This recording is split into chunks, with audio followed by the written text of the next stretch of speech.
Welcome to Vyas IAS. इस video में हम लोग हेरल्मबर्ग ग्राफिक समरी को कंटिन्यू करते हुए फेमिनिज्म को समझेंगे। ठीक है, फेमिनिज्म एक काफ़ी इंपॉर्टेंट टॉपिक हो जाता है सोशियोलॉजी में।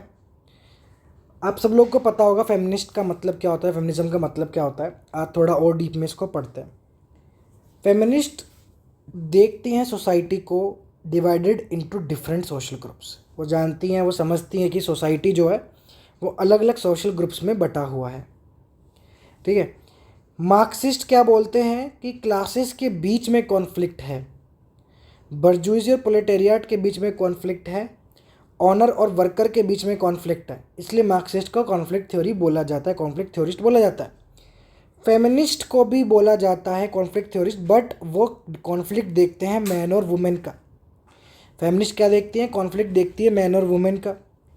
वो ये देखती हैं कि सोसाइटी में वुमेन का एक्सप्लॉयटेशन हो रहा है मैन के द्वारा। हालांकि इस फेमिनिज्म में भी 3 तरह के फेमिनिज्म होते हैं। जैसे आपका just a second, radical feminism भी होता है, लिबरल फेमिनिज्म भी होता है, ठीक है, मार्क्सिस्ट फेमिनिज्म भी होता है। अलग अलग फेमिनिज्म होते हैं। रेडिकल फेमिनिज्म ये कहता है कि वुमेन की सारी प्रॉब्लम का जड़ मैन है, जब तक मैन रहेंगे तब तक वुमेन का एक्सप्लॉयटेशन होता रहेगा, इसलिए इनको रेडिकल फेमिनिस्ट बोलते हैं। लिबरल फेमिनिज्म ये कहते हैं कि मैन और वुमेन को सेम राइट दे दिया जाए तो प्रॉब्लम सॉल्व हो जाएगी। मार्क्सिस्ट जो फेमिनिस्ट होती हैं वो कहती हैं कि वुमेन का एक्सप्लॉयटेशन इस कैपिटलिस्ट सिस्टम में हो रहा है और कैपिटलिस्टिक पेट्रियार्कल मैन ही कर रहे हैं। समझ आ गया? तो ये 3 तरह की फेमिनिज्म होती है। ओवरऑल जनरल थ्योरी हम समझते हैं कि सारी फेमिनिस्ट ओवरऑल कहती क्या है। सोसाइटी पेट्रियार्कल है, मैन वो डोमिनेट कर रहा है वुमेन को, डिसीजन मेकिंग पावर भी मैन के पास है, फैमिली हो, हाई स्टेटस जॉब हो, पॉलिटिक्स हो, सब जगह मैन का दबदबा है। अल्टीमेट एम क्या है मैन का? मैन का अल्टीमेट एम है फेमिनिज्म का मैन का डोमिनेशन ख़त्म करना और सोसाइटी को मैन के वुमेन के एक्सप्लॉयटेशन से मुक्त करना। समझ में आ गया?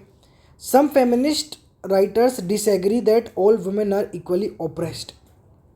कुछ फेमिनिस्ट राइटर्स ये कहती हैं कि सारी वुमेन इक्वली ओप्रेस्ड नहीं है। ठीक है, बहुत सी वुमेन ऐसी होती हैं डिफरेंट सेक्शन सोसाइटी जो और ज़्यादा प्रॉब्लम फेस करती हैं, लोअर कास्ट की, लोअर क्लास की। तो यहाँ पे कुछ फेमिनिस्ट ये पोजीशन रखती हैं। ठीक है, जैसे अमेरिका में जो वुमेन एक्सप्लॉयटेशन फेस कर रही है वो उस तरह एक्सप्लॉयटेशन नहीं होगा जैसे अफ्रीका में कोई वुमेन कर रही होंगी। बहुत ही डिफरेंट होगा, बहुत ही डिफरेंट तरह का एक्सपीरियंस, डिफरेंट तरीके से डिस्क्रिमिनेशन फेस कर रही होंगी। ठीक है, तो फेमिनिस्ट बिलीव करती हैं कि सोशियोलॉजी ने वुमेन को नेग्लेक्ट किया है। फेमिनिस्ट क्या कहती हैं कि सोशियोलॉजी की जो भी रिसर्च वगैरह हुई है, जो भी चीज़ें हुई हैं, उसमें वुमेन के ऊपर रिसर्च की नहीं गई है। आप मार्क्स पढ़ लो, डर्काइम पढ़ लो, वेबर पढ़ लो, वुमेन के ऊपर बहुत कम लोगों ने बात बोली है।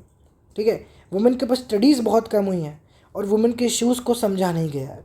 वो ये आर्ग्यू करती हैं कि मेन स्ट्रीम सोशियोलॉजी में जो रिसर्च की है वो मैन के ऊपर की है, मैन के तरीक़ों से चीज़ों को समझा है, मैन के इश्यूज़ समझे, वुमेन के इश्यूज़ समझे ही नहीं है। इसलिए जो साइंटिफिक मेथड होते हैं जिससे हम सोसाइटी की रिसर्च करते हैं उसको हटा देना चाहिए और ऐसी अप्रोच अपनानी चाहिए जिसमें वुमेन की भी स्टडी की जाए अच्छे से। समझ में आ गया? ये था फेमिनिज्म। अब इंटरेक्शनिज्म एक और थ्योरी है। ये क्या कहती है? अपन ने मार्क्सिज्म पढ़ा, फेमिनिज्म पढ़ा। इंटरेक्शनिज्म क्या होता है? फंक्शनलिज्म अपन ने शुरू में ही पढ़ लिया था। इंटरेक्शनिज्म क्या होता है? इंटरेक्शनिज्म फोकस करता है इंटरेक्शंस पे। जॉर्ज सिमेल हो गए, आपके वेबर हो गए, अल्फ्रेड स्कुड्स हो गए, ये कुछ स्कॉलर्स हैं जिनका नाम ले रहा हूँ मैं, जो आगे हम पढ़ेंगे। उन्होंने इंटरेक्शनिज्म पे चर्चा की, बात की। ये लोग देखते हैं कि एक पर्सन दूसरे पर्सन से इंटरेक्ट कैसे कर रहा है, बोल कैसे रहा है, हाय कैसे बोल रहा है, बाय कैसे बोल रहा है, कम्युनिकेट कैसे कर रहा है, किस गेस्चर का इस्तेमाल कर रहा है, किस सिंबल का इस्तेमाल कर रहा है। ये होता है इंटरेक्शनिज्म। इनकी समझने की कोशिश करते हैं कि ह्यूमंस इंटरेक्ट कैसे करते हैं, रिस्पॉन्ड कैसे करते हैं एक दूसरे को, ताकि ये समझ पाएँ कि सोसाइटी में खराबी कहाँ है, कॉन्फ्लिक्ट कहाँ हो रहा है और सोसाइटी को इम्प्रूव कहाँ से किया जा सकता है। समझ में आ गया? और थोड़ा डीप में पढ़ते हैं। Interactionism focus on action between individual, action पे फोकस करते हैं और इनके हिसाब से वो एक्शन बहुत मीनिंगफुल है उन लोगों के बीच में जिन लोगों के बीच में हो रहा है। अगर आप उनके एक्शन को समझ लेते हो, जो कि ज़रूरी है समझना, तो उसके उन दो इंडिविजुअल्स के बीच में एक्शन को समझने के लिए उनकी मीनिंग समझनी पड़ेगी। किन की मीनिंग? जो एक्शन कर रहे हैं उनकी मीनिंग। मतलब अगर कोई आदमी किसी को हाय बोल रहा है तो वो मन में क्या लेके चल रहा है, वो एक्शन का उसके लिए क्या मीनिंग है, क्या सिग्निफिकेंस है, उससे आप समझ सकते हो कि वो एक्शन ऐसा क्यों कर रहा है। अगर रेड लाइट है, कोई गाड़ी स्टॉप हो रही है, तो उस रेड लाइट की मीनिंग उस आदमी के दिमाग में क्लियर है। ये होता है कि मीनिंग अगर आप समझ जाते हो तो ये समझ जाते हो कि सामने वाला वो एक्शन क्यों कर रहा है। अब मीनिंग फिक्स तो नहीं होती है, किसी दिन आदमी का दिमाग ख़राब रहे, ठीक है, कोई आदमी फ्रस्ट्रेट रहे, नहीं रेड लाइट नहीं कर जाए क्रॉस, रेड लाइट पे नहीं रुके, तो फिर तो मीनिंग हर कभी कभी बदल जाती है, फिक्स नहीं होती है। मीनिंग और इंटरेक्शन पे डिपेंड करती है। मान लो आप अपने दोस्त से बात कर रहे हो, हाय बोल रहे हो, एक एक दुश्मन से आप हाय बोल रहे हो, उसकी तरफ देख रहे हो, गेस्चर कम्युनिकेशन सेम है लेकिन इंटरेक्शन अलग अलग है, अलग अलग बंदों के साथ है, तो मीनिंग भी चेंज हो गया। वो मीनिंग क्रिएट भी होती है, डेवलप भी होती है, मॉडिफाई भी होती है, चेंज होती रहती है। समझ में आया? किसी आप अपने दोस्त से बात करते हो, वो और बेस्ट फ्रेंड बन जाता है आपका, और अच्छा दोस्त बन जाता है, तो उससे बात करने के तरीके बदल जाते हैं। कोई आपसे दूर हो जाता है, काफ़ी टाइम हो गया उससे बात किए, तो फिर बात करने के और तरीके बदल जाते हैं। तो मीनिंग्स बदलती रहती हैं, डेवलप होती रहती हैं, मॉडिफाई होती रहती हैं, ठीक है। जैसे क्लास में कोई आता है नया बच्चा, तो डर जाता है, सहम जाता है, अकेले अकेले लंच करता है, धीरे धीरे इंटरेक्शन बढ़ाता है, धीरे धीरे बात करने लगता है, ठीक है। तो उसका बिहेवियर चेंज होता जाता है। और उस सिचुएशन को किस तरीके से वो जो एक्टर है, एक्टर माने जो इंटरेक्शन कर रहा है, वो किस तरीके से उसको डिफाइन करता है, किस तरीके से सोचता है, वो बहुत इंपॉर्टेंट करता है, ठीक है। तो ये चीज़ें आपको समझनी ज़रूरी है। Self concepts. सेल्फ कॉन्सेप्ट क्या होता है? The actions of individual will depend on the part on their interpretation of the way others see them. बहुत अच्छी लाइन है। एक इंसान जो हरकत करता है ना, वो डिपेंड करती है इस चीज़ पे कि सामने वाला उसके बारे में क्या सोच रहा है। वो यही सोच के एक्शन करता है।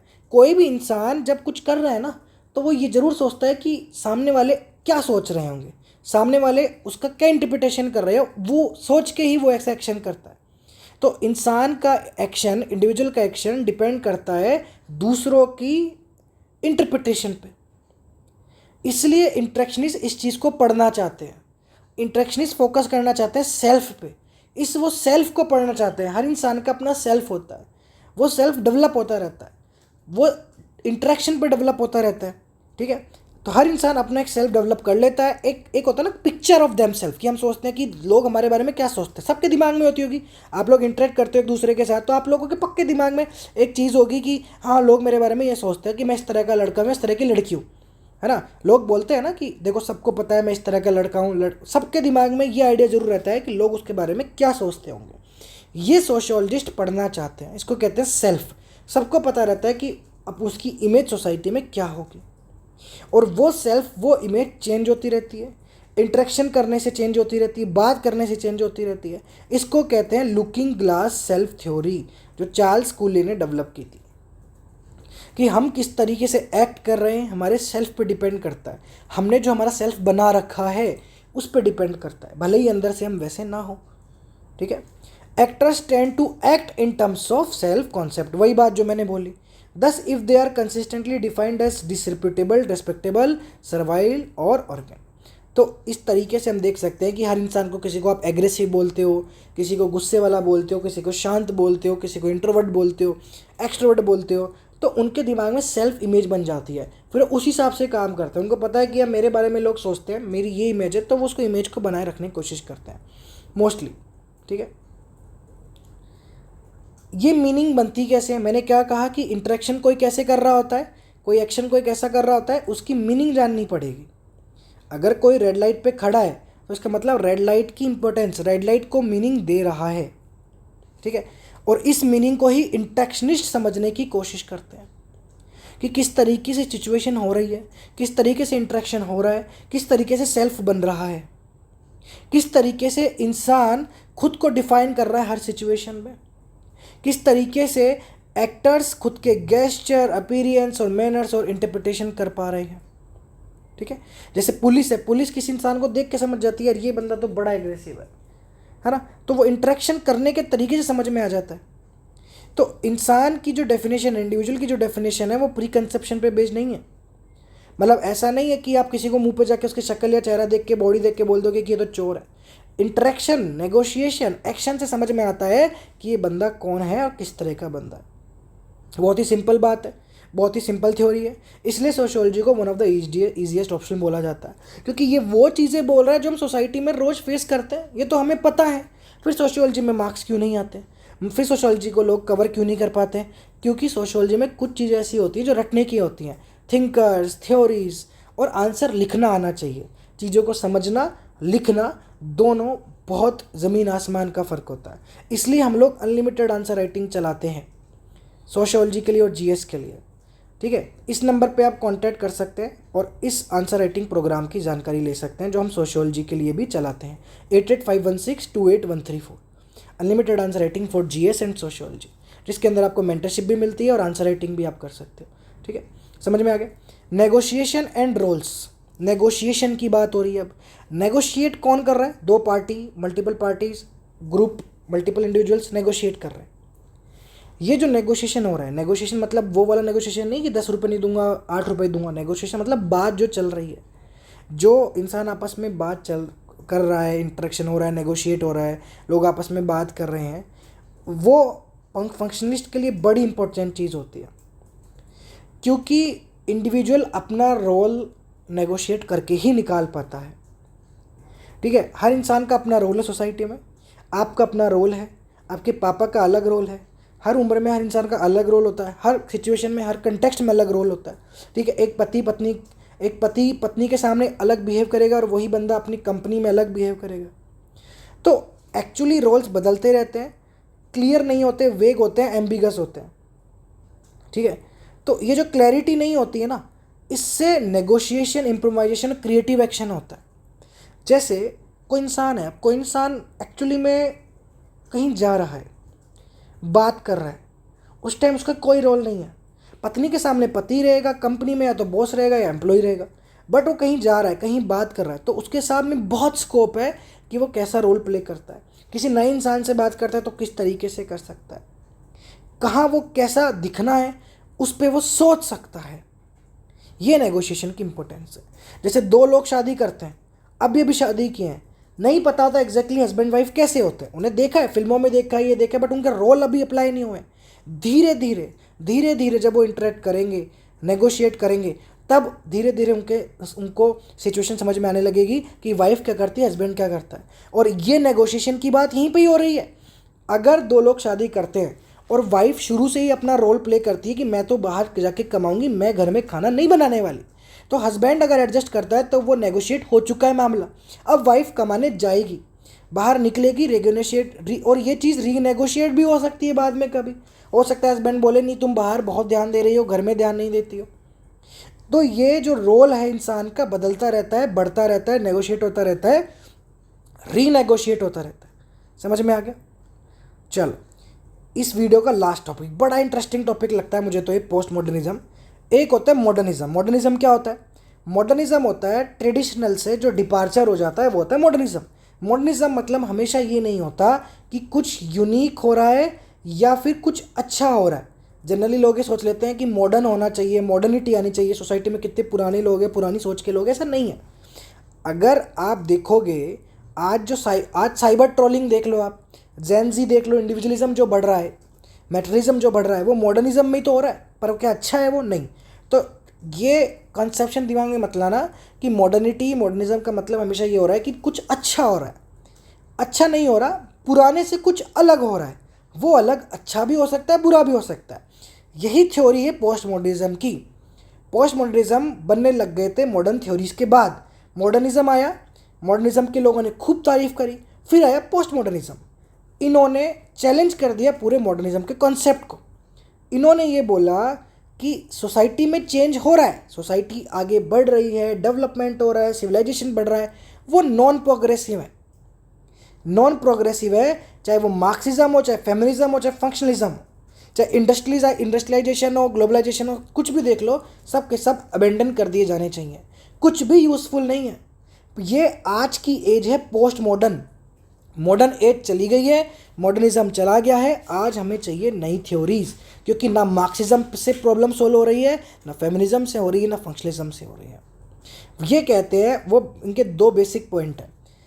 पोस्ट मॉडर्निज्म ये आर्ग्यू करते हैं कि social behaviour is no longer shaped by socialisation. Social behaviour अब सोशलाइजेशन से शेप नहीं होता है, ठीक है। पहले क्या कहा जाता था, लोगों का बिहेवियर मैटर करता है लोगों के बैकग्राउंड पे, उनकी पेरेंटिंग पे, उनके सोशलाइजेशन से। पोस्ट मॉडर्निस्ट ये कहते हैं कि नहीं, अब कास्ट, क्लास, एथेंसिटी लोगों को कम इफ़ेक्ट करती है, क्योंकि आज लोगों के पास चॉइस है, आइडेंटिटी है, लाइफस्टाइल है।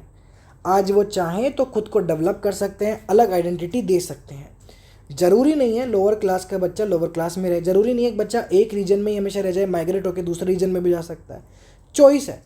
तो ये तो कहना भूल जाओ कि हर इंसान का जो बिहेवियर है वो हर इंसान के सोशलाइजेशन और बैकग्राउंड से मैटर करता है।